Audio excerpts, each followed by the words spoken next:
Buenas tardes, soy Carlos Salaverry, director de la Red VAL, ideólogo junto a Ander Guayasamín de esta aventura que se llama Red de Bienales de Arquitectura de América Latina. Idea que surge de una caminata por Barcelona junto a Andel y al finísimo arquitecto catalán Josep Maria Botey. Pues veníamos conversando sobre el esfuerzo que es la organización de una bienal y esos esfuerzos individuales llevados a cabo por cada uno de los distintos países y los distintos colegios de arquitectura que apoyan estos eventos, cómo no poder en un punto aunar esfuerzos, criterios y actividades.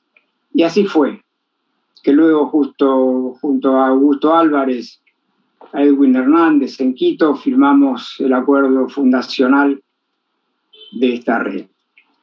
La red, como decía, tiene como un objetivo fundamental, que es la de coordinar y aglutinar los esfuerzos que en forma individual realizamos. Pero quisimos buscar una vía de poder premiar lo que los arquitectos latinos realizamos en nuestro continente, y así fue que surgió la idea del premio Oscar Niemeyer, que de un acuerdo con la Fundación pudimos llevar adelante ya 3 ediciones. Las obras que se premian acá obviamente son aquellas que entendemos como las mejores de América Latina, y para eso buscamos también los mejores jurados para que puedan fallar sobre las mismas. Yo entiendo como mejor obra aquella que responde a las necesidades de la gente, aquella arquitectura sustentable que se materializa en base a los materiales y recursos posibles y que se mantiene decorosamente con el correr del tiempo. Me toca presentar hoy el cierre de esta trilogía de conversatorios que se llevaron a cabo durante esta semana en el ciclo Memoria del Territorio y en el capítulo Memoria del Territorio.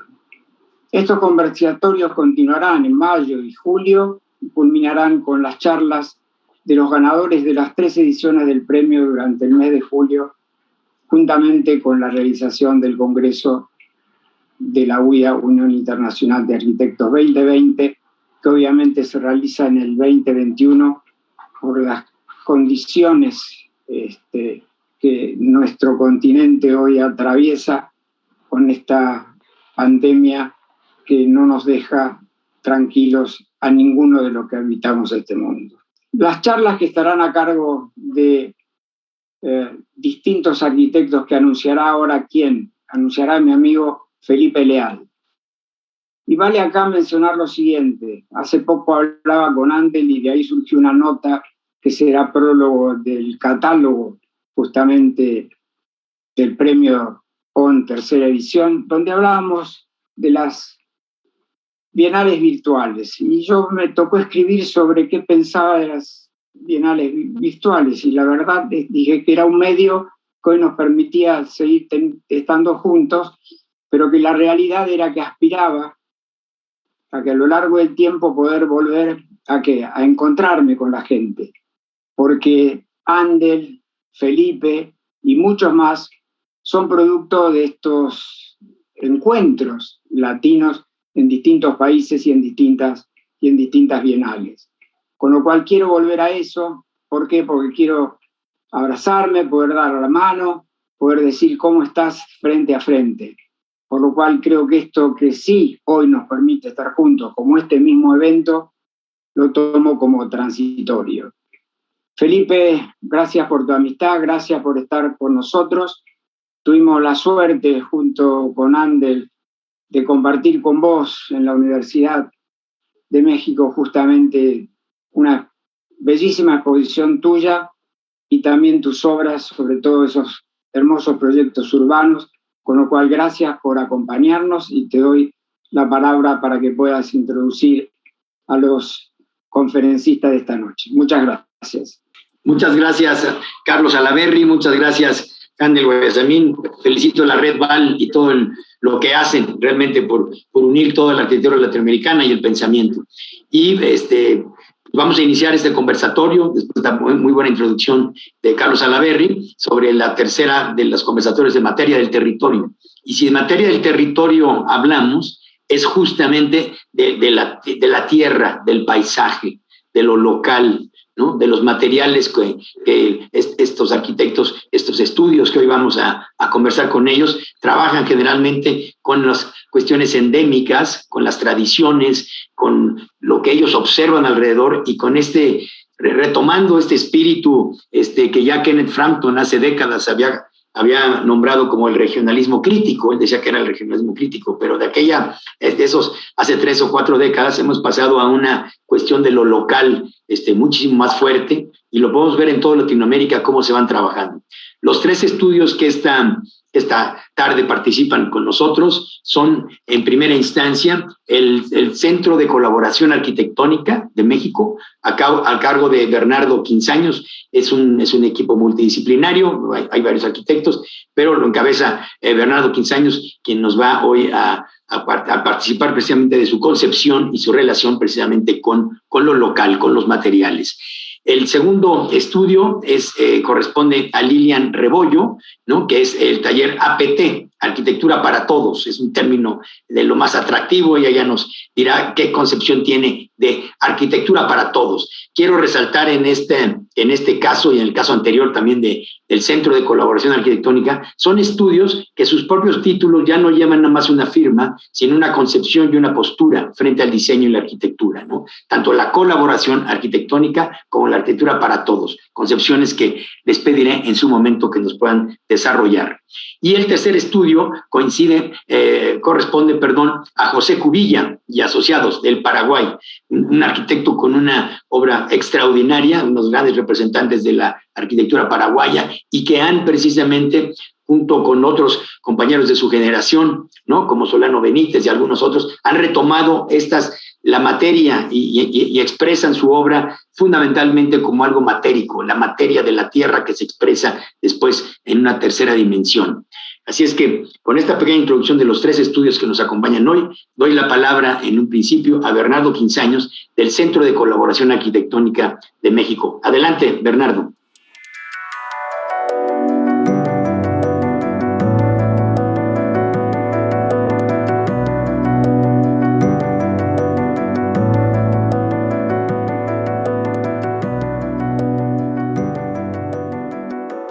Muchísimas gracias a todos los organizadores de la red de bienales.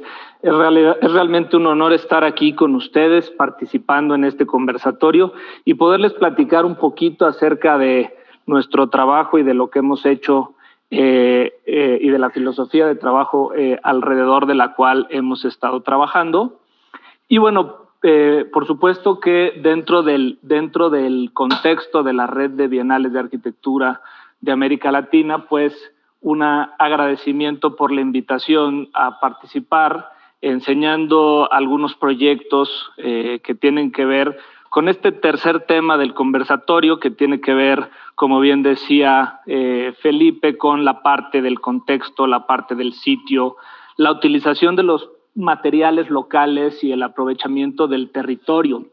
Dentro de nuestra estructura de colaboración hemos trabajado a partir desde el 2008 en diversos proyectos, con esta idea de poder intervenir los diferentes lugares, sitios, principalmente en México, con una filosofía en donde podamos sacar provecho del contexto y sacar provecho de las circunstancias particulares de cada proyecto.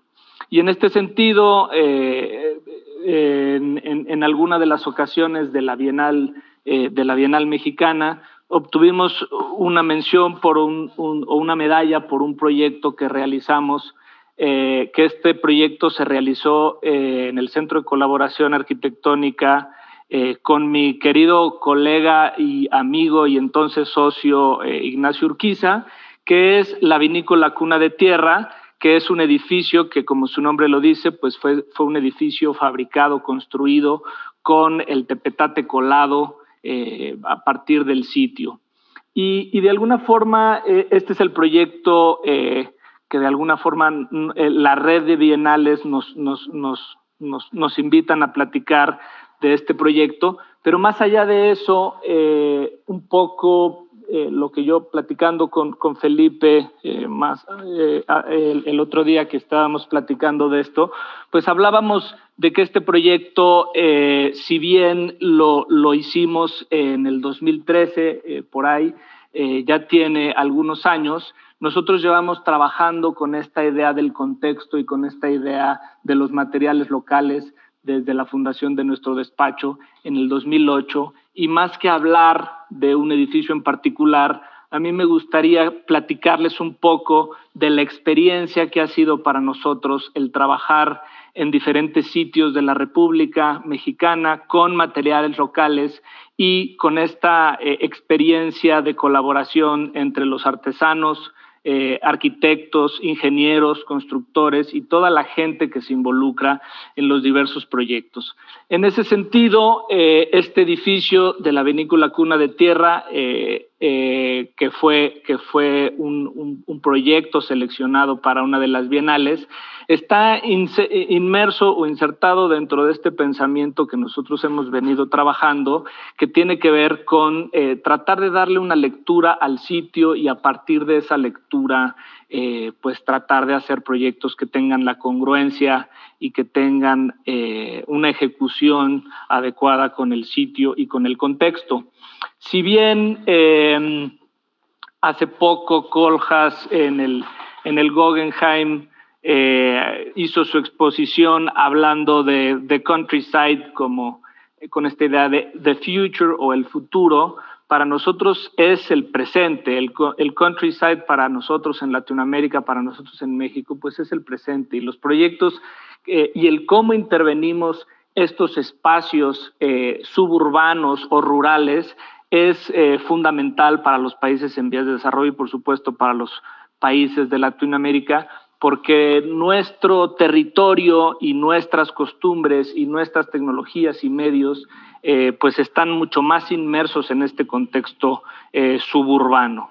Y en ese sentido, nosotros hemos tenido la oportunidad de trabajar en una serie de proyectos utilizando materiales muy locales, como por ejemplo la tierra. En el caso anterior estábamos viendo la tierra colada como un colado en moldes. Aquí estamos viendo un edificio también hecho de tierra, pero con sillares de tierra que van formando estos bloques. Y en estos proyectos tratamos de darle, si bien una materialidad local y una materialidad artesanal, tratamos de darle un contexto y una composición y un uso muy contemporáneo a los espacios y a los materiales. Dentro de las regiones que hemos trabajado y que son de amplio interés para nuestra oficina, pues están las costas de nuestro país. México es, como muchos lo saben, un gran mosaico de diferentes tradiciones, de diferentes regiones, de diferentes climas, y hay dentro de este mosaico, vamos a decir, muchos Méxicos, y en cada uno de ellos hemos encontrado oportunidades para conectarnos con el territorio de diferentes formas y de aprender y disfrutar el proceso de hacer arquitectura.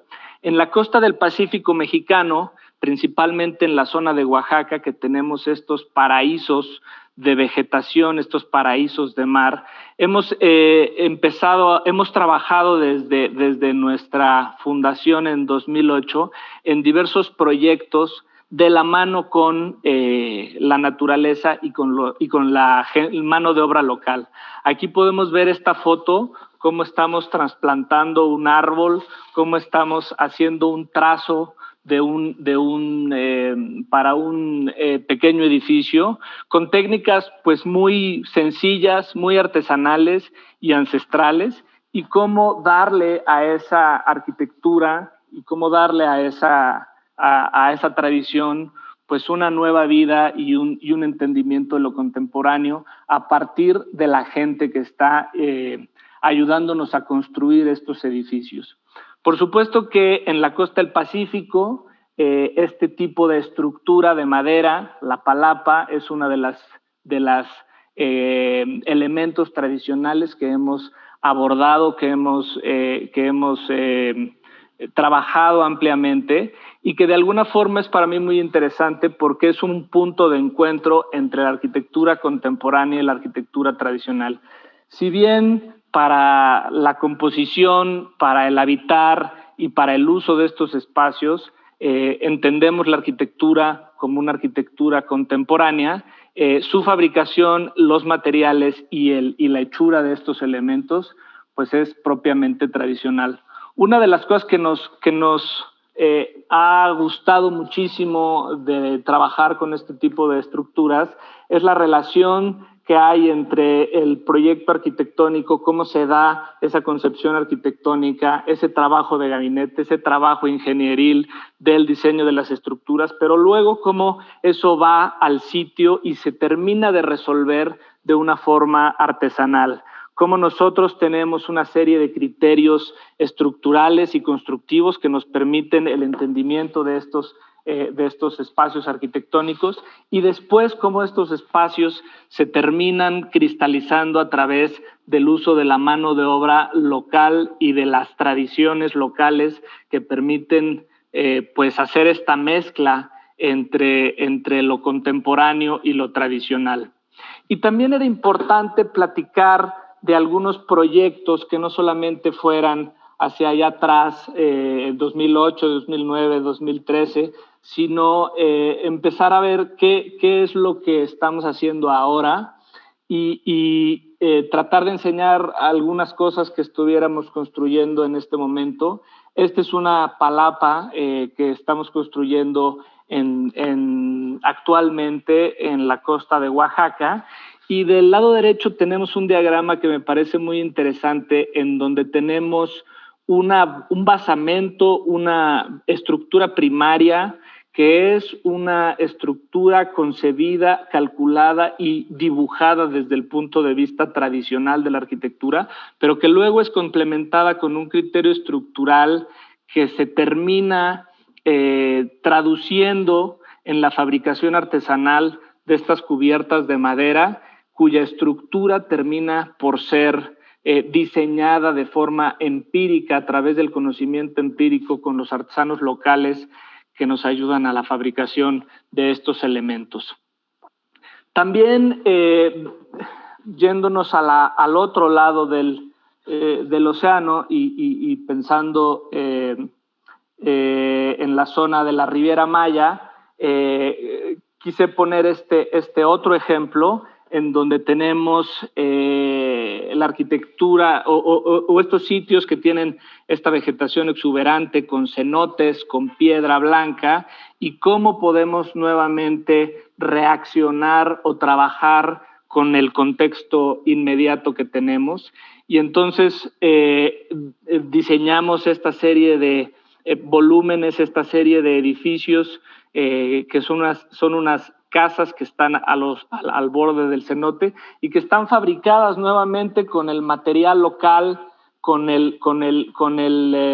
la mano de obra local y con la tradición local. Sin embargo, podemos nuevamente tener esta misma idea de esta mezcla entre la arquitectura tradicional y la arquitectura moderna. Entonces, pues yo quise brevemente, porque solamente tenemos muy poquitos minutos cada quien para poder expresar algunas ideas, enseñar esos tres ejemplos, ¿no? En la zona del Bajío, el uso de material terroso; en la zona del Pacífico, pues evidentemente la fabricación de las palapas; y en la zona del Caribe y las zonas de cenotes, pues la fabricación de edificios con piedra. Y luego quise enseñar esta propuesta que hicimos para el Infonavit, que es una propuesta para un prototipo de vivienda en estas zonas húmedas, semicálidas de la región que se presentan en diferentes regiones del país, y que este mapa muestra diferentes sitios del país que tienen un clima similar, pero que tienen usos y costumbres completamente diferentes. Entonces, el reto era pensar en un prototipo de vivienda que pudiera aplicarse para los diferentes tipos de climas, para los diferentes tipos de regionalismos y de pensamientos constructivos, pero que funcionara en cuanto a su estructura y en cuanto a su fabricación en las diferentes regiones.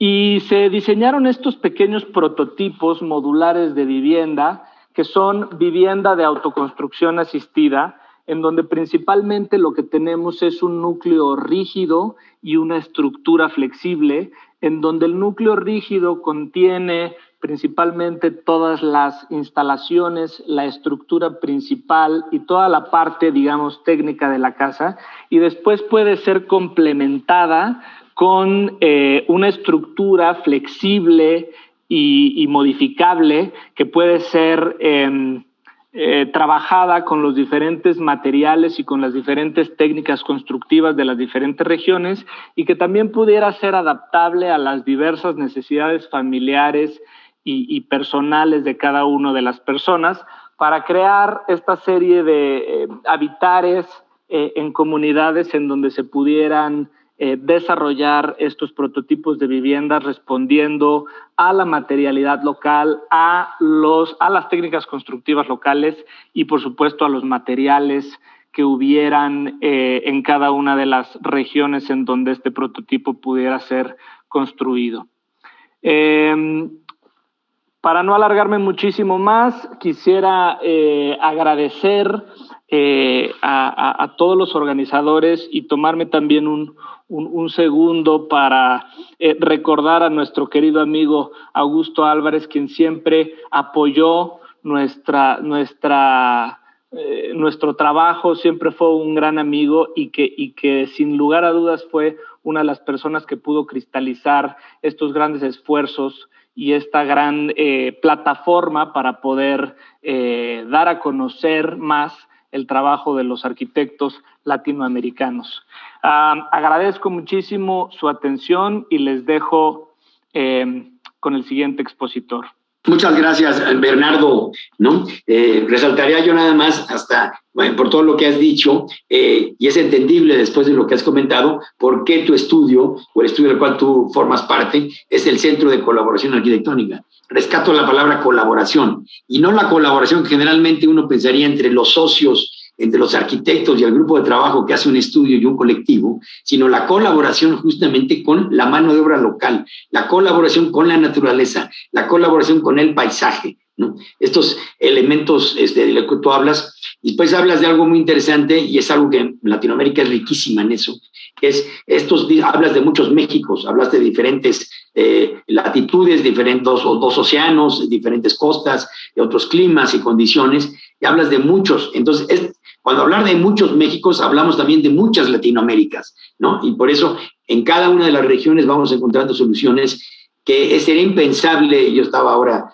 pensando en los años 60 o 70, cuando se pensaba cualquier edificio, en cualquier parte del mundo, había nada más el culto al objeto en sí, con la tecnología del momento, y se aplicaba en cualquier territorio, ¿no? Hoy eso es casi inusual, eso está cada vez, es obsoleto, es anacrónico, y hoy nos encontramos con ese tipo de colaboraciones, ¿no? Pero con la colaboración precisamente con la naturaleza y con la naturaleza humana, ¿no? Y la geografía física. Gracias, Bernardo, Centro de Colaboración Arquitectónica. Pasamos ahora con Lilian Rebollo, del taller de Arquitectura para Todos, ¿no? Adelante, Lilian, con tu exposición.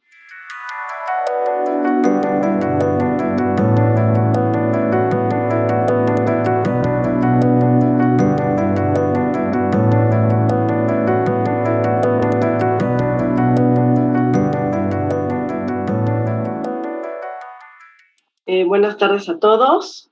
Voy a compartir. Bueno, pues primero que nada agradecer la invitación.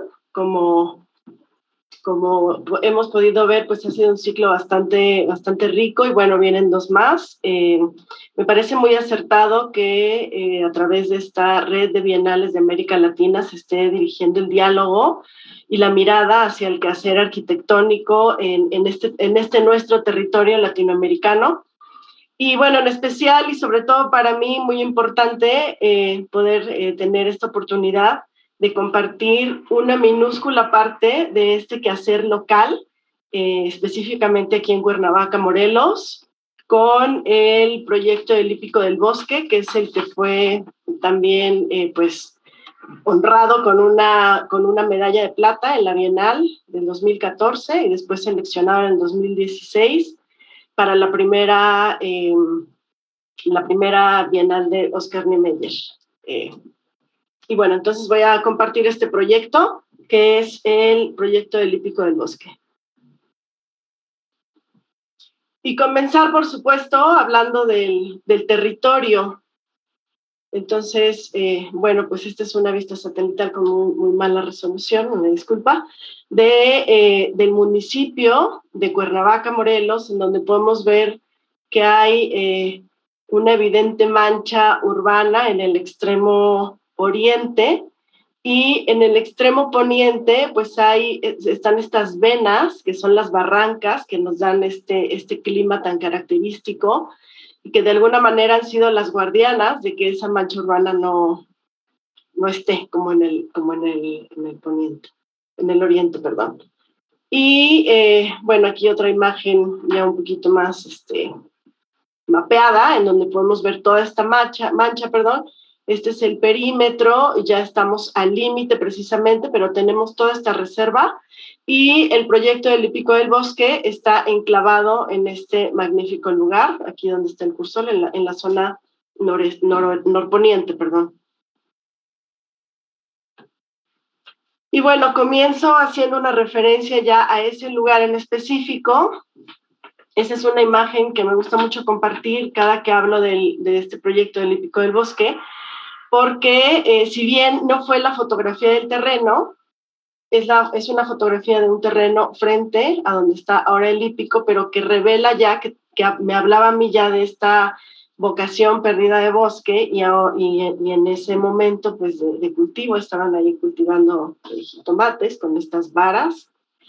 Y pues fue una imagen que me sonó muchísimo, cómo poder a través de esta arquitectura hacer esta honra y preservar esta memoria del territorio, del lugar y por supuesto del material. Y bueno, el proyecto es un club hípico con todas estas áreas requeridas para vivienda de los caballos, para todas las cuestiones de su aseo, el área de entrenamiento, el área de calentamiento y por supuesto también los autos, ¿no? Que nunca faltan, hay que llegar a estos espacios. Entonces, bueno, una primera intención fue ceder un poco de ese terreno, un poco de toda esa colindancia con una vialidad bastante estrecha, por ser una zona pues boscosa y sin urbanización, y no nada más por tener un espacio para el vehículo y poder maniobrar, sino también por salvar unos árboles que estaban en esa colindancia, recordando también que los límites en estos terrenos rurales, pues son estos elementos naturales, ¿no? Los árboles o las piedras que ya estaban en ese lugar. Entonces, se respetaron absolutamente durante todo el proyecto. Y bueno, no quisiera tanto hablar, la verdad, del tema función, porque aquí el tema que nos ocupa, es materia. Entonces, sí es importante, ocupo la planta porque es importante mencionar que todas las vistas, independientemente de poder cumplir con todos estos requerimientos de función y necesidades del cliente y del objeto arquitectónico y demás, era homenajear este paisaje, este territorio. Entonces, todas las vistas están hacia el poniente. Uno, desde que entra por el acceso principal, puede tener esa vista privilegiada de los árboles y desde el acceso es esta piedra y esta barda de Tezcal, que es también de esta zona morelense, que desde el exterior entra al proyecto y se fusiona con todos los elementos requeridos dentro del programa arquitectónico, sin que esto se sintiera de una manera invasiva. El área de las caballerizas también tienen como vista principal el bosque del lado poniente, que es un atardecer también muy bello. Obviamente el usuario principal aquí fue el caballo, y con estas losas elevadas pretendíamos de alguna manera permitir, además de esta ventilación necesaria, poder no interrumpir visualmente esta magnificencia, ¿no?, del bosque. Y de alguna manera hacer como evocar estas varas de jitomate para el cultivo de jitomate o estos troncos de los pinos, y permitir que con la neblina este gris de la losa, este gris del concreto pudiera en algún momento desaparecer, ¿no? Los materiales que utilizamos fue los locales, en el sentido de que efectivamente usamos concreto, bloques de cemento, que es lo local ahora, ¿no? De alguna manera la nueva tradición. Se buscaba también hacer una construcción que fuera un tanto económica, pero lo que decidimos entonces es que toda la madera que utilizaríamos para el encofrado de los elementos de concreto aparente fueran utilizados para toda la piel de las edificaciones, ¿no? Como si fuera una envolvente. Y bueno, interesante comentar, que en un bosque de oyamel, decidimos utilizar esa misma madera, que es de ese clima, para tener una buena respuesta en el uso que le dimos. Y bueno, entonces la idea era esa, ¿no? Que predominara la piedra y la madera. Y también, el terreno tenía una pendiente bastante considerable, y el requisito de tener una pista tan grande nos asustaba muchísimo al principio, pero se decidió resolverlo de una manera sutil y sinuosa, en donde estos elementos de piedra en un momento eran parte del piso, después podían convertirse en barandales y ser gradas también, como podemos ver en estas imágenes, o bardas, ¿no?, o elementos de contención.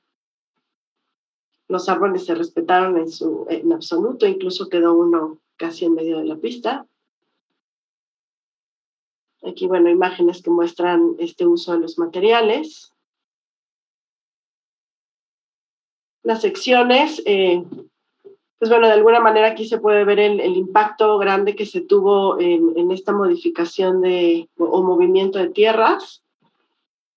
Sin embargo, creemos que sí se logró el objetivo de que cuando tú estás en este lugar ecuestre, recorriéndolo, no te das cuenta que cambias de nivel, no te das cuenta que ya estás en una orientación distinta a la que entraste, y que siempre sea el elemento que lleve o que acapare tu atención, este bosque, ¿no? Y este envolvente, pues también le dimos una intención de realmente poder en algún momento ocultar todos estos elementos habitables, que durante la noche no hubiera nada o ese rastro de arquitectura, y bueno, que pudiera aparecer y desaparecer. Otra imagen, que de alguna manera también se quiere convertir en topografía, en territorio, y conserva esta materia originaria, ¿no? Y bueno, esta imagen me gusta mucho porque al final del día creo que los usuarios sí entendieron, y esta parte se pensó siempre como un mirador, ¿no? Toda la fachada poniente del hípico, que precisamente no es una fachada que muestro tanto en fotografías cuando hablo de él, porque lo importante aquí era que la fachada fuera el bosque, ¿no? El elemento que te lleve hacia un diálogo, una reflexión, o al menos sentirte que estás en un espacio cerrado y que no exista una arquitectura tan invasiva. Y bueno, creo que me fui muy rápido, me presioné un poco con el tiempo. Muchísimas gracias. Lilian, yo quisiera preguntar, además, tenemos unos minutos para que nos respondas unas preguntas. Si nos puedes desarrollar un poco este concepto, además de lo que has mencionado, ¿no? De arquitectura para todos, o sea, lo que conversamos el otro día. ¿Cuál es tu concepto de arquitectura para todos? Y después hago algunos comentarios sobre tu trabajo. Claro que sí. Bueno, justo cuando hice este proyecto, que decidí, pues sí, tomar unas fotografías de manera profesional, que decidí, inscribirlo en concursos, pues me encontré con esta disyuntiva que comentabas tú al principio, bueno, sí, de tener un nombre, una firma personal o una idea, ¿no? Entonces, para mí fue muy importante, fue como un recordatorio, es algo que sí, desde que era estudiante me gustaba pensar como esta arquitectura que no es solo del arquitecto que la diseña, que por supuesto hay un cliente, hay un usuario principal, pero que hay pues todo un resto de usuarios indirectos que también consumimos arquitectura. Y pues prácticamente es eso, y haciendo referencia también a un documental de Oscar Niemeyer que se llama La vida es un soplo. Él también habla de eso, ¿no? También lo volví a leer en un libro de Paulo Méndez da Rocha que se llama Las ciudades de todos, y me hizo muchísimo sentido porque efectivamente si la ciudad es de todos, la arquitectura también es de todos, porque todos vivimos la arquitectura de alguna manera directa o indirecta. Entonces, bueno, es como una especie de recordatorio, utopía, que preferí tener en lugar de mi nombre, aunque estoy yo detrás de él, por supuesto. Muchas gracias, Lilian. Bueno, un poco, nada más en referencia, con Bernardo 15 años estuvimos viendo, nos trató temas del semidesierto, un poco unos viñedos en el centro del país, de México, los océanos, habló del Pacífico, habló del Caribe, ¿no? Siempre estas referencias, pero en el tuyo lo que estuvo presente en esta idea de la localidad es el bosque. En todo el tiempo sentimos el aroma. Al ver esas imágenes uno está respirando humedad, ¿no? Lo matérico, lo pétreo, sí está dominando toda la materia es los árboles, las cortezas de los árboles y lo pétreo. Los árboles tienen una presencia importantísima, es el gran ciclorama, ¿no? Es el fondo, es el escenario de este lugar, y la humedad, está todo enmohecido. Entre la piedra del pavimento se ve también el moho, la grama, los pastos, ¿no? Que se encuentran ahí, y un homenaje indirecto a Luis Barragán, yo creo que en el bebedero, porque pones un bebedero, este cuerpo de agua longitudinal alargado, que nos evoca evidentemente mucho al bebedero emblemático de Luis Barragán, y que además te funciona como un espejo porque se ven las nubes, esta idea que dices que se pierde un poco el cemento, ¿no?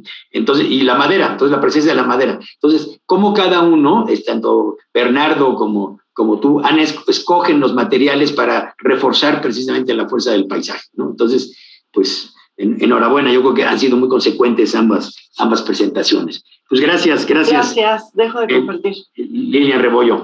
Y pasamos ahora con José Cubilla. José Cubilla y Asociados es la firma de estos distinguidos y muy, muy creativos arquitectos paraguayos que ahora nos va a presentar su trabajo, José. Adelante, José.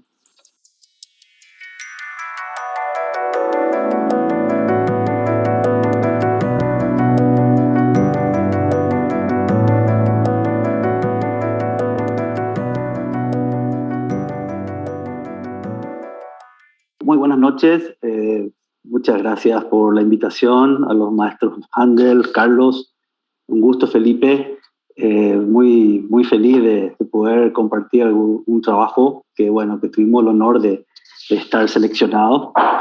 Y bueno, voy a tratar de cumplir el tiempo y mostrar algunos conceptos primero y para poder después ver si podemos conversar al final. Bueno, por supuesto, Paraguay, nosotros somos mediterráneos, los paraguayos, ¿verdad? Y también somos bilingües.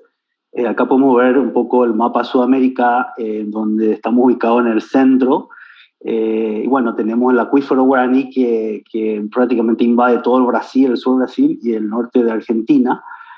Bueno, esta diagonal que vemos, Paraguay prácticamente es un país que se divide en dos partes. Esta diagonal es el río Paraguay, que viene desde el Mato Grosso y termina en el río de la Plata, y divide el territorio en dos zonas, dos regiones bastante antagónicas, una más húmeda o más orográfica al sur, y al norte uno más árida, un poco más hacia el Gran Chaco paraguayo, en donde el 60% del territorio es un gran vacío, y el 40% sur está el 90% de la población paraguaya.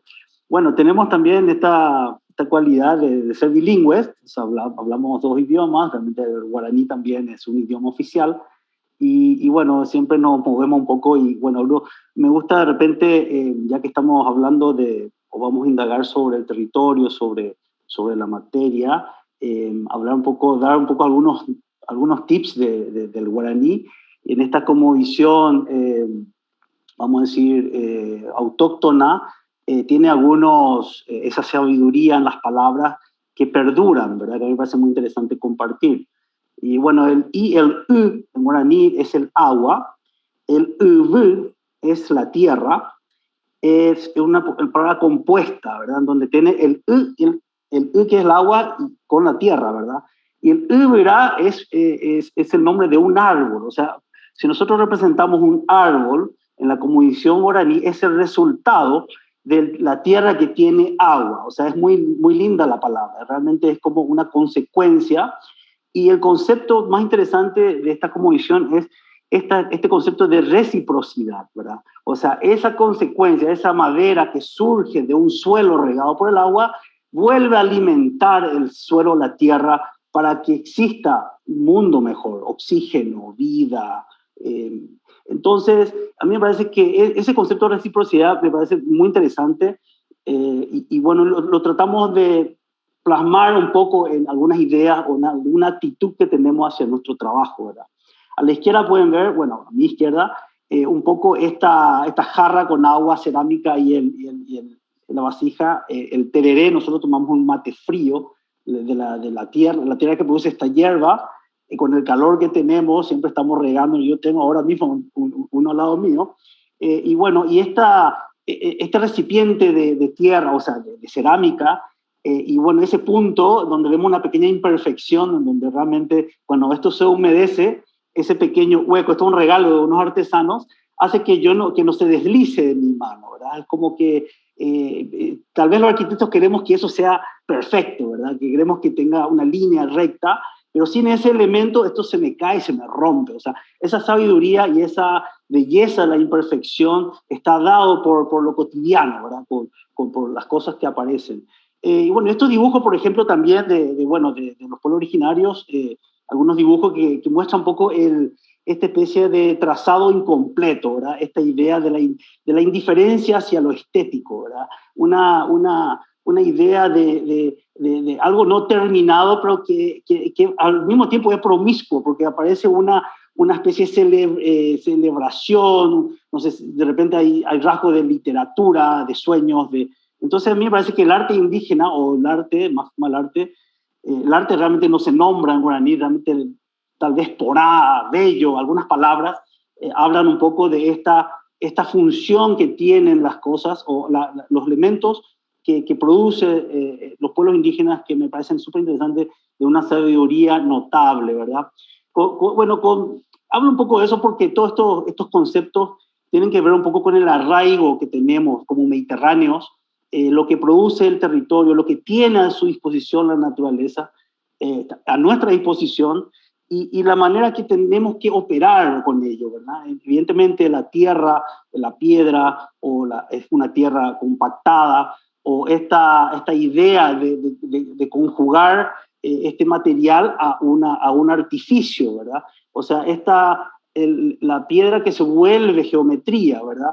Entonces, todos estos hechos o estas transformaciones, la manera que operamos, siempre trata de ser de lo más amable y siempre desde una obviedad absoluta, ¿verdad? De usar la mano de obra local, de usar a los grandes maestros, entender que con una pieza que económicamente es interesante, es una belleza transformar la materia en una especie de artificio, y bueno, hay una cantidad de componentes que tienen que ver con ese dominio y el conocimiento del material, que es un poco el mensaje que me parece interesante, ¿verdad?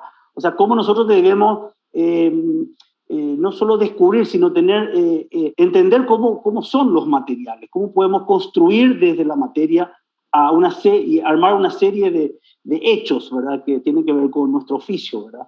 En este caso, esta madera que se va transformando, que se van uniendo, entendiendo la geometría, entendiendo el peso, y produciendo algo que debe funcionar, o si no queda como una escultura, ¿verdad? Y todas estas cuestiones son aspectos que nos interesan en nuestro trabajo, ¿verdad? Con eso, bueno, llegamos a Takurú. Takurú en guaraní es el termitero, que no es otra cosa que una especie de estructura de tierra hecho por los termitas con trofalaxia, se llama un sistema donde ellos usan la saliva y empiezan a juntar los granos, y lo único que realizan es un sistema de ventilación óptimo para la reina que está enterrada. O sea, realmente, y esta protección exterior te cuenta un poco cómo actúan en un lugar como este, tan lindo, tan increíble, de una forma tan amable, ¿verdad? Y me parece que estas pequeñas observaciones o estos pequeños datos son aspectos que de repente uno puede llegar a descubrir y a decodificar en un territorio, ¿verdad? Bueno, a partir de esta enseñanza de la naturaleza empezamos a trabajar un poco con estos conceptos, ¿verdad? Evidentemente, la idea de meter ventilación en los subsuelos, la idea de usar la misma tierra para la construcción de una vivienda para una familia numerosa, que al final usamos la misma tierra y generamos un sistema de construcción de tapial, ¿verdad? Usando una tierra bastante interesante con la arcilla justa, y generamos un sistema mixto de tapiales y ladrillos hechos en el sitio. Bueno, y ahora vamos, prácticamente me quedan 7 minutos todavía, estoy acá cronometrando. Acá podemos ver un poco el concepto, esta especie de vivienda más o menos disgregada en torno a un patio, donde captamos desde este sistema de ventilación subsuelo, vamos a decir, que se llama pozo canadiense o provenzales. Son sistemas que ya lo usaban los sumerios, o sea, los romanos, etcétera, que no hay ningún descubrimiento. Tampoco no quiero hablar de la función, pero realmente esta es una vivienda prácticamente en donde aprendimos a hacer muros, y los muros que se vuelven techos y que también son pisos, o sea, de un solo material. Por supuesto, esta familia necesitaba agua para los animales que tenían. Fue una oportunidad de regalarles un reservorio natural, donde el agua lluvia carga estos reservorios, y con esa tierra empezamos a construir. Esa tierra que también la sacamos desde con este sistema de pozos canadienses, de la cimentación, y con eso empezamos a construir esta especie bueno, esta vivienda que la llamamos Takuru, en homenaje a esa observación o a ese hecho, ¿verdad? Bueno, acá hay algunas imágenes. Rápidamente voy a mostrar cómo se fue construyendo. Armamos una pequeña fábrica en el sitio. Y bueno, teníamos la idea, bueno, por supuesto, la logística tenía que ser, bueno, no teníamos, es un lugar de difícil acceso. Entonces, bueno, nos dio la posibilidad de construir las bóvedas, porque al tener los ladrillos, evidentemente con las bóvedas resolvíamos dos problemas. Un tema de logística, costo, y al mismo tiempo generaba esta ventilación que nosotros requeríamos para este sistema tan interesante. Entonces, los muros portantes son los anchos, y los ladrillos generan un poco esta especie de bóveda en este interior que realmente es más casi románico, ¿verdad? Donde entendemos que la penumbra o la sombra es muy importante en un país como el nuestro, subtropical, mucha humedad, y estas pequeñas perforaciones hacen que tengamos este microclima tan agradable que es tan necesario en un clima como el nuestro. Por supuesto, esta vamos a decir, entrada de luz filtrada, y el componente, por supuesto, de encontrar materiales del sitio, los pisos, las piedras, y bueno, construimos estas son ya imágenes del resultado final, cómo se habita esta vivienda, ¿verdad? Una familia muy numerosa del interior del Paraguay. Esto está a 200 kilómetros de Asunción, de muy difícil acceso. Bueno, con esto yo creo que puedo ir terminando la charla, mostrando algunas imágenes del interior.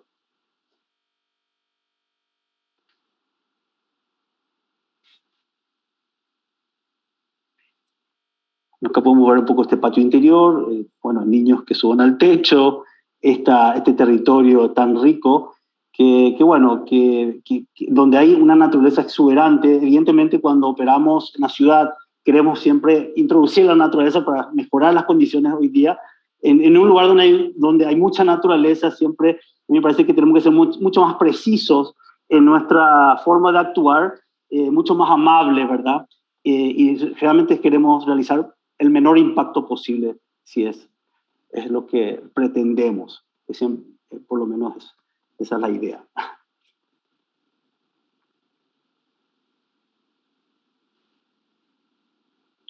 Bueno, muchísimas gracias. Traté de sintetizar un poco todo, pero muy amables. Muchas gracias a José Cubillas de Paraguay. Si algo puede ser endémico, es tu arquitectura, es totalmente endémica. Y yo si me permites una traducción distinta de Takuru, del guaraní al castellano, podría ser tierra. O sea, si lo podemos entrar, es Takuru, hasta se escucha fonéticamente como si fuera tierra.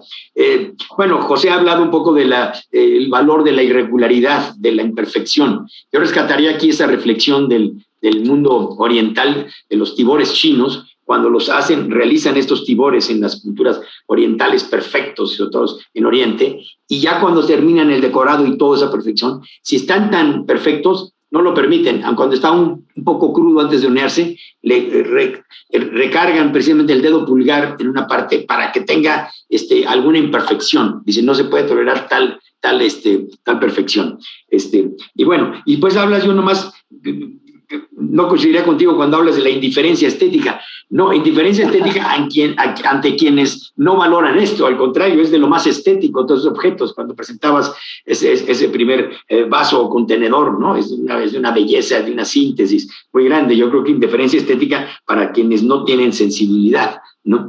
Y rescataste mucho todo lo de las culturas locales. Pues sí, son culturas locales, no es lo local, porque muchas veces nos referimos a lo local en términos generales. Entre los términos generales, sino a las culturas locales, productos del territorio. Me gusta mucho el término, son los productos del territorio. La madera, la tierra, las piedras, lo que te vas encontrando, ¿no? Como gambusinos, con qué construimos, ¿no? Y lo otro, en lo cual apuntas y lo controlas y lo manejas muy bien, queda claro con todo el proceso constructivo, es el conocimiento del material. Cómo trabaja el material. Recuerdo esta frase de Louis Kahn que decía el tabique o el ladrillo, ¿no? ¿Qué quiere ser el ladrillo? ¿No? Decía Luis Kahn. El ladrillo quiere ser muro, quiere ser bóveda, quiere ser piso, quiere ser pavimento. ¿Qué quiere ser el ladrillo? ¿No? Y aquí es como que te habla, ¿no? Hay un diálogo precisamente en este conocimiento del material de lo que puedes hacer, ¿no? Pues José, muchas gracias, ¿no? Gracias a ustedes. ¿No? Tenemos una pregunta, tenemos varias preguntas ya del público. Gracias, José. Tenemos primero para Lilian Rebollo, que si podrías desarrollar un poco más la idea del hormigón como un material de la nueva tradición, Lilian. Te referiste en tu exposición que el hormigón, el concreto, es un material de nueva tradición. Gracias.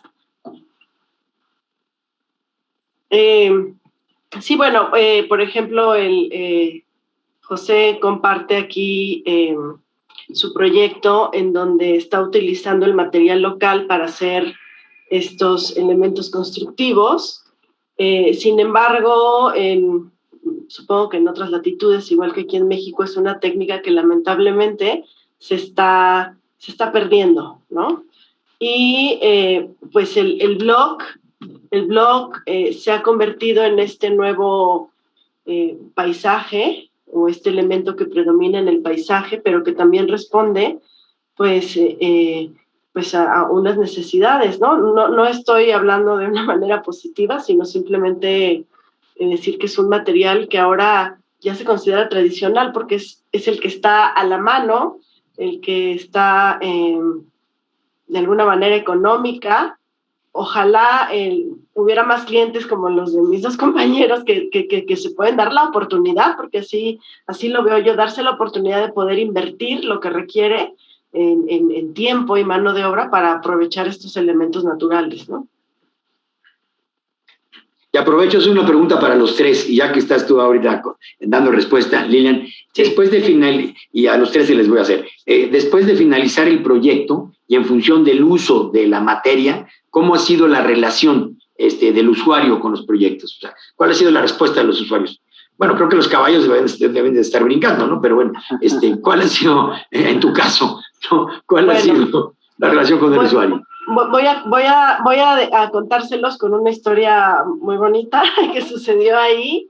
Está este proyecto en una zona norte, terminando una avenida que se llama Subida Chalma, que es bastante conocida, y pasando un fraccionamiento que se llama Colonia del Bosque, en donde hay muchas casas con grandes extensiones de terreno y con esta intención de ser el último fraccionamiento que permite ya construcción, como que de aquí no pasa, ¿no? Entonces, cuando iniciamos la obra, pues hubo mucho movimiento que pasaba precisamente por esa colonia y recuerdo mucho que yo estaba bastante apenada y preocupada porque pues era diario la subidera de camiones con los materiales y la gente. Y recuerdo que fue una vecina de esa colonia, un poco como ya así con la espada desenvainada, a decir que qué tipo de urbanización estaba ahí sucediendo. Y bueno, para no hacer el cuento largo y resumirlo y dejarlo muy claro, ella terminó yendo ahí todas las tardes a alimentar a los caballos, a pasear, a tomar clases, ¿no? Mientras estábamos ya en esta fase de construcción, porque hicimos primero las caballerizas para que estuvieran ya los caballos mientras hacíamos el resto. Entonces, bueno, la persona que se asustaba por esa invasión al bosque terminó siendo usuaria del hípico. Lo adoptó, se lo hizo suyo, ¿no? Exactamente. Bernardo, gracias, Lilian. Bernardo 15 años, ¿cuál ha sido la respuesta del usuario frente a esta presencia de la naturaleza o de la materia? Pues en la experiencia nuestra, en los diversos proyectos que hemos hecho, cuando el proyecto es capaz de responder a su entorno y a utilizar las cosas que están en el contexto, pasa una cosa que a mí me parece casi mágica, cuando el edificio se termina y parece que siempre estuvo ahí, ¿no? Parece que estaba ahí desde siempre. Cuando logra integrarse la vegetación con el edificio y ese edificio está hecho con los materiales de la región, se vuelve parte del paisaje natural, se vuelve una parte de la naturaleza. Y creo que eso para el usuario es muy bueno porque de alguna forma nos permite entendernos a nosotros mismos como seres humanos como parte de la naturaleza y no como ajenos a la naturaleza. Y creo que eso se logra en los ejemplos que vimos hoy, se logra de manera muy contundente esa fusión entre hombre y naturaleza. Gracias, Bernardo, muy claro. Adelante, José Cubillas, ¿cuál es la relación con esta casa que nos has presentado precisamente, ¿no? La Takuru, con el usuario y esa materia tan presente. Bueno, por supuesto, es una pregunta muy interesante porque normalmente cuando uno vive en el interior y está siempre como en contacto con todos estos materiales, a mí me sucedió un poco lo contrario, tuvimos que volver a seducirles al usuario y decirles realmente el valor que tiene ese sitio, ¿verdad? Es como que de repente miran para la ciudad, para las cosas que brillan, para las cosas que realmente seducen de otra manera. Y realmente para nosotros fue realmente un ejercicio muy interesante porque realmente nosotros estábamos convencidos de que era un sistema, además que, bueno, era muy económico, hablaba un poco de la fuerza del sitio, ¿verdad? Y de esa intención de crear algo que pueda realmente prácticamente solventarse sin energía, tratamos las aguas, y bueno, esto fue una historia construida realmente muy interesante donde tuvimos que también, por supuesto, el resultado evidentemente son los más orgullosos de su casa, de la zona, entonces ellos están muy felices, siempre hay como gente curiosa que entra y ellos reciben a la gente con mucho gusto y realmente las condiciones climáticas o microclimas que se generaron en este proyecto para mí son muy ejemplificadores de nuestro trabajo y nos dan aliento a seguir investigando y probando esto, ¿verdad? Entonces, bueno, por eso creo que fue muy positivo. Tenemos una pregunta también, me la puede responder cualquiera de ustedes y de alguna forma ya se ha tratado, pero que si reconocen a la mano de obra local como una cuestión del territorio también. ¿Quién gusta responder? Si la mano de obra local es una cuestión del territorio. Definitivamente la mano de obra es parte del contexto. Un ejemplo, de repente un conocido me dijo, oye, ¿has visto estas casas de contenedores? No sé qué, me gustaría poner una de estas aquí en un bosque, en Valle de Bravo. Y le dije, eso para mí no haría ningún sentido, sería como poner una casa de adobe junto a una central de navíos, ¿no? Entonces, definitivamente el material y la mano de obra es parte de este elemento de contexto. Y cuando es aprovechado, creo que tiene el potencial de generar un valor mucho más trascendental que, vamos a decir, el traer soluciones y materiales convencionales de otros sitios a los contextos, sobre todo cuando son contextos suburbanos, naturales y alejados. Otra pregunta que nos hacen es también, ¿cómo se incorporan los materiales inmateriales? O sea, la inmaterialidad de la naturaleza, como es la luz, el viento y la unidad con elementos más táctiles, con estos procesos sensibles. ¿Cómo lo integran ustedes? Quien desee responder. A ver, Lilian, ya veo que tiene ganas de responder. Bueno, en realidad yo esperaba que José tomara la palabra porque en sus diapositivas justo eso es lo que pudimos apreciar, entonces creo que por eso sonreí. Les cedo la palabra a él. Bueno, la verdad que antes que nada quiero decir que en todos los trabajos que pude disfrutar se siente evidentemente toda esa maravilla táctil y espacial, me pone muy feliz hubiera sido mucho más interesante estar en vivo y abrazarlos, pero con este sistema siempre estamos como en una especie de cápsula, ¿verdad? Creo que el objetivo siempre tiene que ser eso, producir el espacio para que surja, para que podamos vivir en ella, ¿verdad? Y buscar las mejores condiciones siempre tienen que ver con con todos estos aspectos que son inmateriales también, que son los que, vamos a decir, generan esa emoción, ¿verdad? Que nos encanta cuando entramos a un espacio que te hace sentir bien, que de eso se trata la arquitectura, nada más que eso, porque hubiera sido un gran fracaso si todo esto, las personas que estaban adentro no estaban contentas, ¿verdad? No estaríamos hablando de nada. Entonces, bueno, creo que es muy importante siempre tener ese equilibrio en todo sentido, ¿verdad? Y si se puede agregar poesía, pero bienvenido sea. Tú hablaste de la luz, cuando en tu exposición hablaste de la luz, hablaste también del viento, de la humedad, de este clima semitropical, ¿no?, que caracteriza el Paraguay, ¿no? O sea, eso está presente, eso se está percibiendo, es una arquitectura sensorial. Yo creo que en todos estos casos hay una cuestión sensorial muy marcada. Yo les preguntaría a ustedes, después de estas exposiciones que han hecho cada uno su trabajo, que hay una afinidad, está muy bien elegida este trío, estas tres gracias que se han unido hoy, ¿no? Unida, yo creo que es como si fuera un collar, que son tres perlas y que hemos logrado, y se ha logrado, poner un cordón para hacer un pequeño collar, ¿no? Una pulsera que se arman. Después de las exposiciones y lo que conocen del trabajo de los demás, ¿qué han aprendido o qué reconocen en el trabajo de los otros, de ustedes mismos? Quien guste, ahora sí, Lilian, primero. ¿Qué reconoces del trabajo de Bernardo, del trabajo de José, en relación con el tuyo? ¿Qué te estimula? Gracias. Sí, no, bueno, yo admirable este acercamiento con el material del lugar para hacer estos muros, los ladrillos. Creo que esa es una oportunidad que yo no he tenido, muero de ganas, pero sí, o sea, realmente requiere una técnica, una pericia, una habilidad, pero creo que también hay una cierta percepción como hablábamos de Luica, ¿no? De sentir el material, de saber la vocación que puede tener y poder sustentarla y defenderla, y también, pues sí, de alguna manera influir en el usuario para que decida que ese sea un elemento final, constructivo, estético y habitable. Gracias, Lilian. Bernardo Quizás.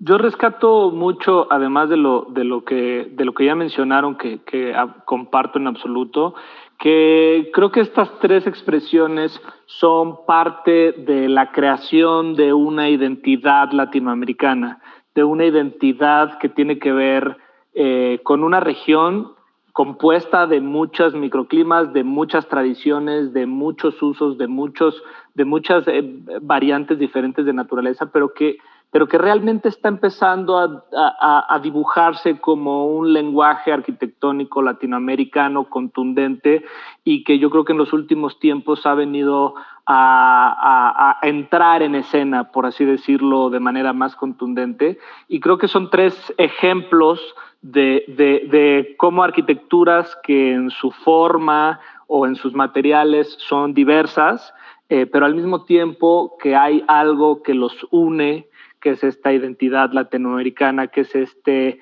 conexión con el sitio y con el contexto, este regionalismo, y creo que hay mucha tela de donde cortar, y a mí me entusiasma mucho el poder seguir trabajando, colaborando y aprendiendo y disfrutando también el proceso de crear y hacer esta arquitectura con estas líneas. José Cubilla, gracias, Bernardo. José Cubilla. Bueno, realmente creo, además de evidentemente admirar un poco lo que hacen, realmente me gustó mucho, me gustaron las dos exposiciones.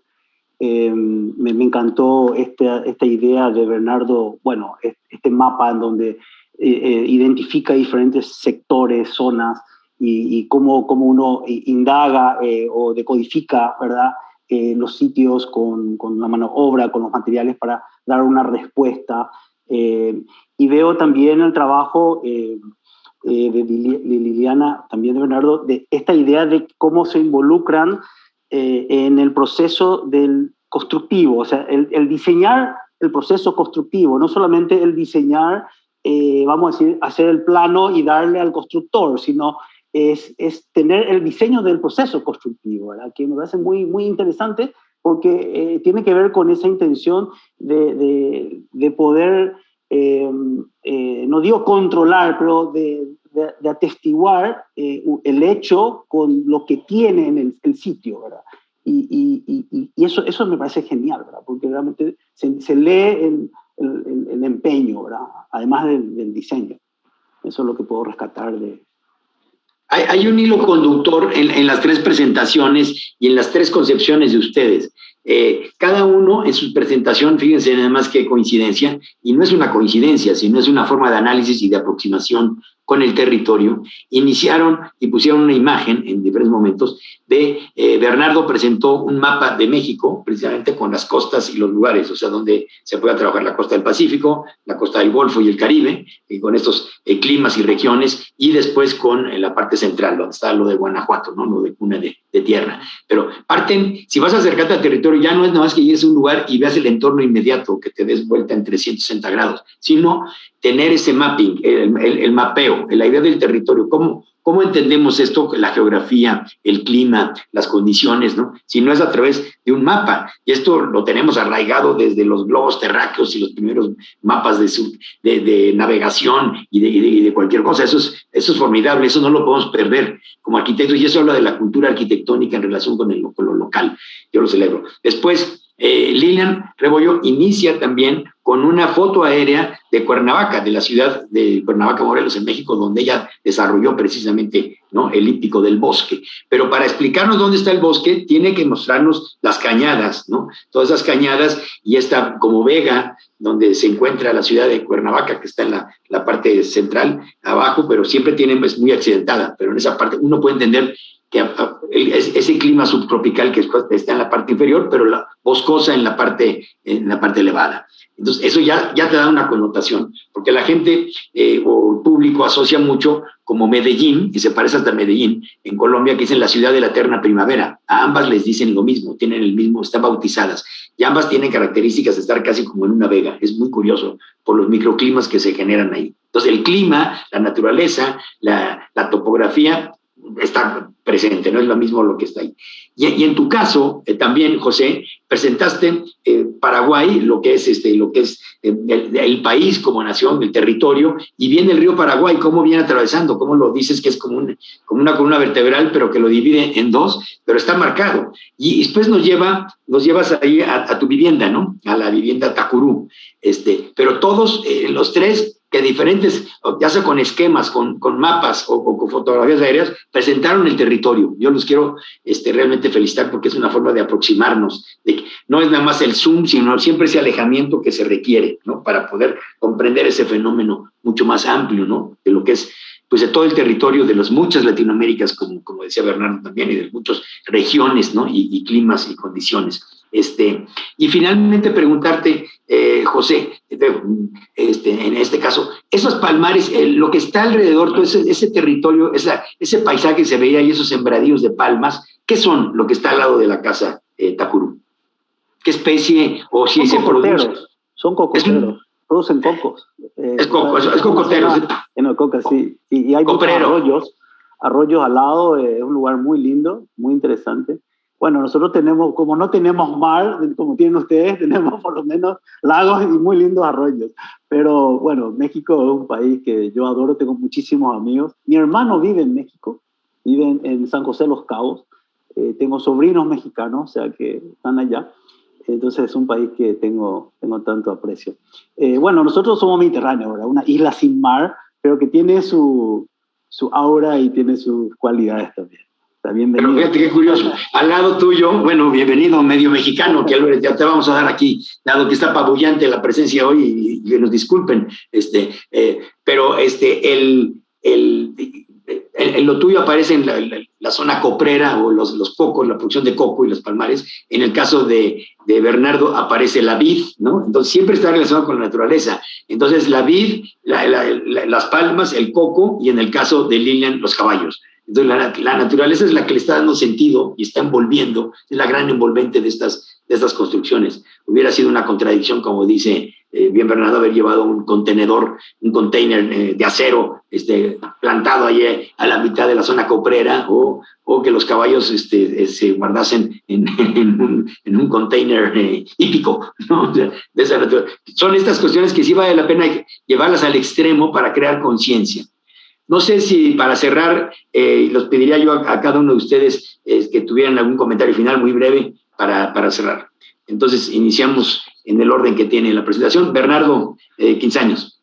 Pues muchas gracias a todos, muchas gracias a todos.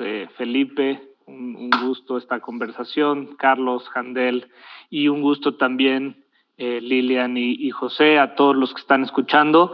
Siempre es un gusto platicar del trabajo, conversar con otros arquitectos, con otras personas interesadas en este estilo de vida que es la arquitectura, y agradecer la oportunidad y felicitarlos a los dos por su extraordinario trabajo, y a la red de bienales darles una palabra de aliento, que sigan trabajando. Yo creo que es un esfuerzo que mucho vale la pena y que sus frutos apenas comienzan a darse, pero que van a ser cuantiosos y muy, muy valiosos.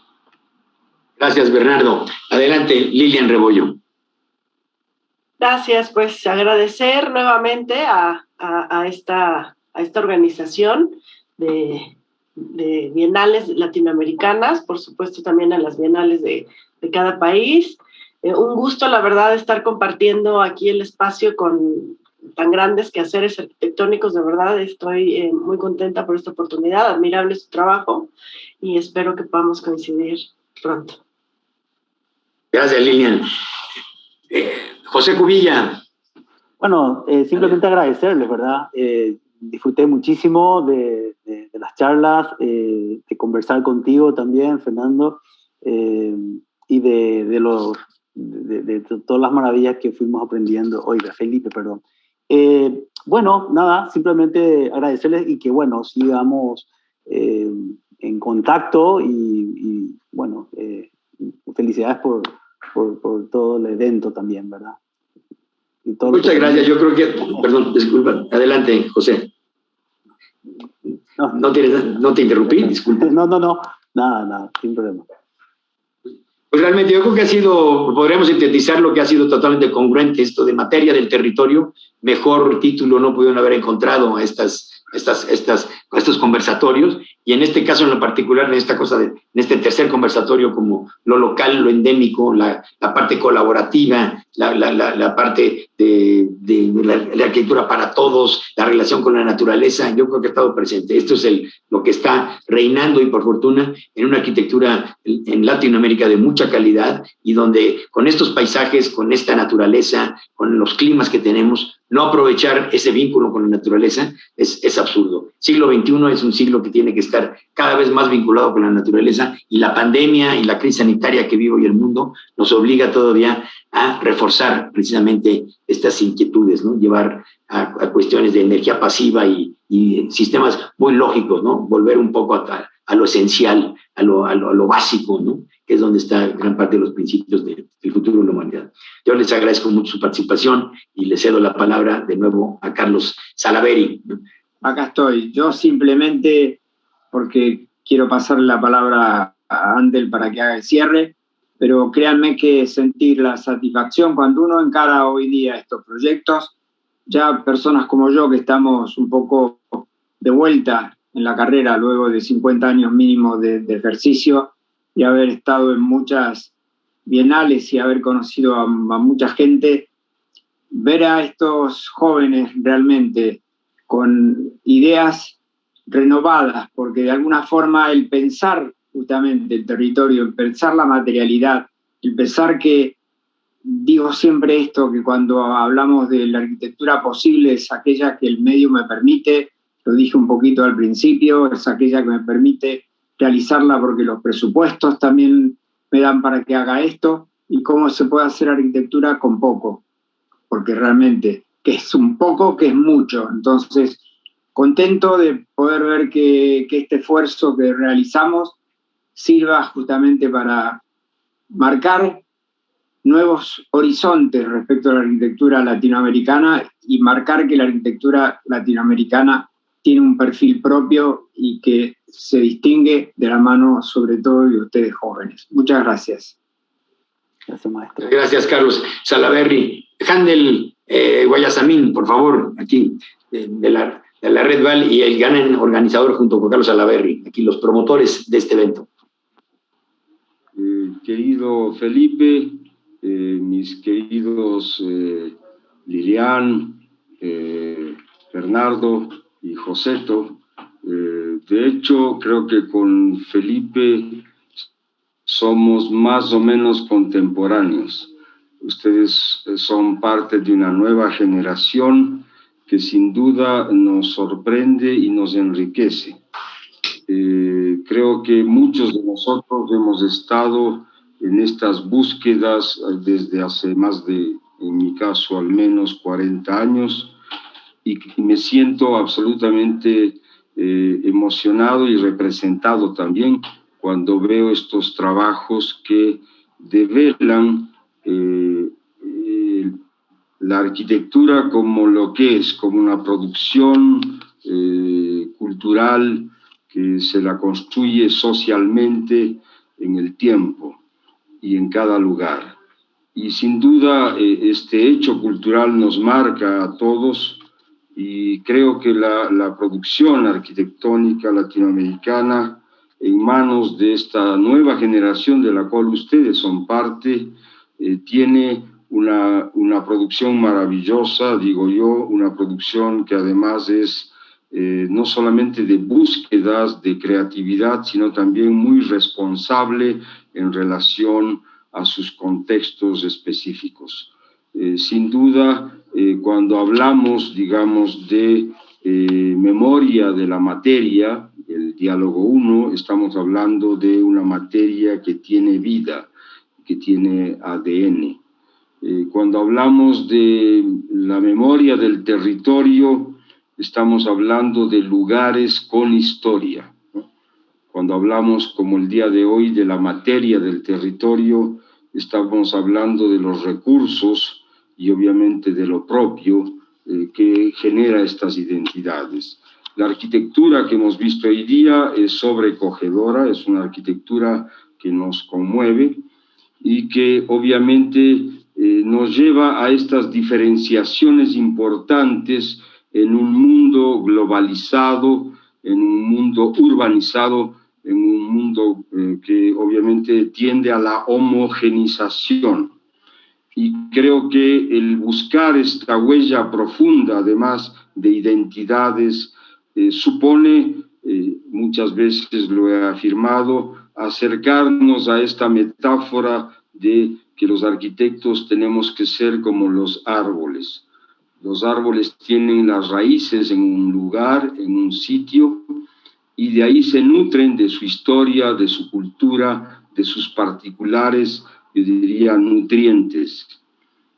Pero ese mismo árbol tiene un follaje que recibe el sol, el viento, la lluvia que vienen de todo lado. Entonces, esta relación entre lo local y lo global es lo que nos permite, en cada caso, hacer como los árboles que tienen su propia, digamos, sus frutos, sus flores, tienen su particular color, sabor, aroma. Es muy diferente esos frutos de ese árbol que de otro árbol en otro sitio cualquiera. Y eso es maravilloso, y lo que hemos visto hoy día es estos frutos de una arquitectura que se debate entre lo local y lo global, que globaliza, ¿no es cierto?, aquello que es propio, con identidades propias, con madureces propias, pero al mismo tiempo importa los temas y localiza temas globales, aquellos que son universales y válidos. Entonces, me parece que es un camino maravilloso el que estamos recorriendo. La red hace un agradecimiento explícito a ustedes, porque ustedes son los que están construyendo este nuevo tejido, en el cual nosotros somos el instrumento para poder forjar estos lazos, estos nexos que nos tienen que llevar, ojalá pronto, a estos diálogos, pero físicamente, en sitio, con el abrazo, con la calidez, los nuevos encuentros que tenemos que ser capaces de forjarlos mientras tengamos vida. Así que les agradezco infinitamente a todos ustedes. Felipe ha hecho una moderación sensacional, una moderación de una actividad como es él mismo, es un hiperactivo creativo, y obviamente en cada caso nos vemos nosotros iluminados porque descubrimos cada día lo que es este maravilloso oficio en todas sus diversas latitudes que obviamente expresan lo que es la arquitectura contemporánea latinoamericana. Gracias a todos, a todas, y así que nos veremos en la próxima jornada, el mes de mayo, que arrancamos con 3 diálogos más. Estamos cordialmente invitados. Un abrazo grande y buenas tardes.